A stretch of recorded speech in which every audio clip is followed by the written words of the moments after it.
प्रभु, मेरे महल में भव्य भोज का आयोजन है, कृपया पधारें। कैलाश की दिव्यता देखकर भी कुबेर के मन का अहंकार कम नहीं हुआ। शिव बोले, कुबेर, मैं तो तपस्वी हूं, भोग मेरी प्रकृति नहीं। कुबेर ने बार बार आग्रह किया क्योंकि वह चाहता था कि शिव भी उसका वैभव देखें। तब शिव जी ने सोचा, कुबेर को एक ऐसी सीख मिलनी चाहिए जो उसका अहंकार तोड़ दे। शिव बोले, मैं नहीं आ पाऊंगा, पर तुम मेरे पुत्र गणेश का सत्कार करना। कुबेर ये सुनकर बहुत खुश हुआ। सोचा, एक छोटा बच्चा, ये तो बहुत आसान है। कुबेर अलकापुरी लौटे और गणेश जी के स्वागत की भव्य तैयारियां शुरू कर दी। अलकापुरी एक उत्सव की तरह चमक रही थी, मानो सूर्य धरती पर उतर आया हो।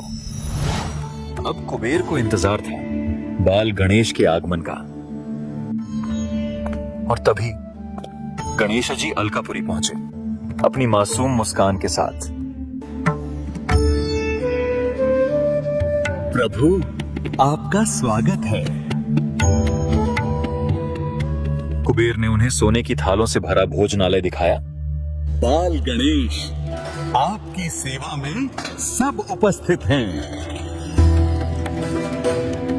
गणेश जी ने कहा, मुझे बहुत भूख लगी है, जल्दी भोजन कराओ। जैसे ही भोजन शुरू हुआ, वे एक एक थाल मिनटों में खत्म करने लगे।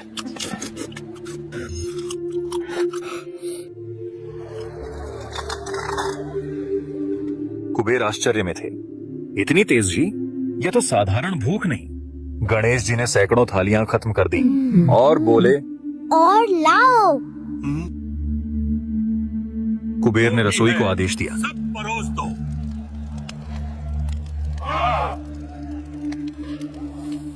पर गणेश जी की भूख थमने का नाम ही नहीं ले रही थी। अब रसोई खाली हो चुकी थी, पर गणेश जी बोले, पर मेरा पेट नहीं भरा, मुझे अभी भी भूख लगी है। गणेश जी भोजनालय छोड़कर रसोई में घुस गए। जो मिला सब खा लिया।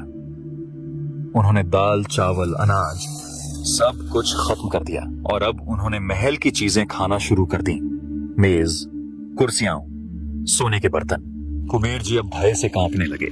तभी मुझे और दो, नहीं तो तुम्हारा महल भी खा जाऊंगा। अलकापुरी में हड़कंप मच गया, हर ओर अराजकता। कुबेर को अपनी गलती का एहसास होने लगा। वह सोचने लगे, मेरे अहंकार ने यह विपत्ति लाई है। तभी गणेश जी कुबेर जी के पास आकर बोले, अगर भोजन नहीं मिला तो मैं तुम्हें भी खा जाऊंगा। कुबेर भय से चिल्लाए, प्रभु, दया करें। कुबेर को अब एक ही रास्ता दिख रहा था। वे भागते हुए शिव पार्वती की शरण में पहुंचे।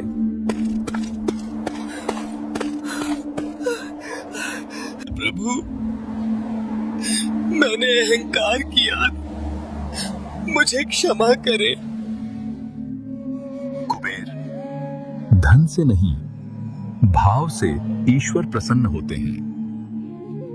धन के देवता कुबेर को अपने अहंकार पर पछतावा हो रहा था और रोते रोते पूरी घटना बताई। उन्होंने गणेश जी का कैसे स्वागत किया, उन्हें खाना परोसा और कैसे उनकी भूख कभी खत्म नहीं हुई और कैसे गणेश जी ने महल में रखी हर चीज को खाना शुरू कर दिया, बर्तनों से लेकर कुर्सियों तक। यह सब सुनकर शिवजी बोले, एक बात याद रखना कुबेर, धन से ज्यादा अभिमान सबसे बड़ा शत्रु है। अब आप ही कुछ कीजिए प्रभु, ना मेरा सब कुछ समाप्त हो जाएगा। माता पार्वती, उन्होंने एक मुट्ठी भुना चावल दिया। पार्वती बोली, इसे प्रेम से अर्पित करना, इसी से उनकी भूख शांत होगी। कुबेर चकित थे, इतना साधारण प्रसाद। शिव बोले, कुबेर, सरलता में ही सच्ची भक्ति है। कुबेर प्रसाद लेकर अलकापुरी लौटने लगे। उनके मन से अब अहंकार बिल्कुल मिट चुका था, सिर्फ भय और पश्चाताप था। कुबेर अलकापुरी पहुंचे तो वहां अराजकता का माहौल था। गणेश जी अब भी भूखे थे। कुबेर गणेश जी के सामने गए। प्रभु, ये साधारण प्रसाद है, प्रेम से अर्पित करता हूँ। गणेश जी ने वह लाई स्वीकार की और आश्चर्य, उनकी अनंत भूख तत्काल शांत हो गई। गणेश जी बोले, कुबेर, सच्चा अर्पण हृदय से होता है, सोने की थाली से नहीं। अब मैं समझ गया, प्रदर्शन भक्ति नहीं है, बल्कि एक अहंकार है। अलकापुरी के लोग भी इस बदलाव को देखकर भावुक हो उठे और गणेश जी ने कुबेर को आशीर्वाद दिया। अब तुम धन के रक्षक हो कुबेर, मालिक नहीं। और ये बात हमेशा याद रखना। मैं धन का उपयोग दूसरों के हित में और दान कार्यों में ही करूंगा। कुबेर ने प्रण लिया। अहंकार टूट चुका था, अब बस विनम्रता बची थी। गणेश जी मुस्कुराए। अब तुमने सच्चा धन पा लिया। कहानी का सार यही है, भक्ति का मूल्य भाव में है, बाहरी आडंबर में नहीं। कुबेर ने सीखा, धन सीमित है पर इच्छा असीमित होती है।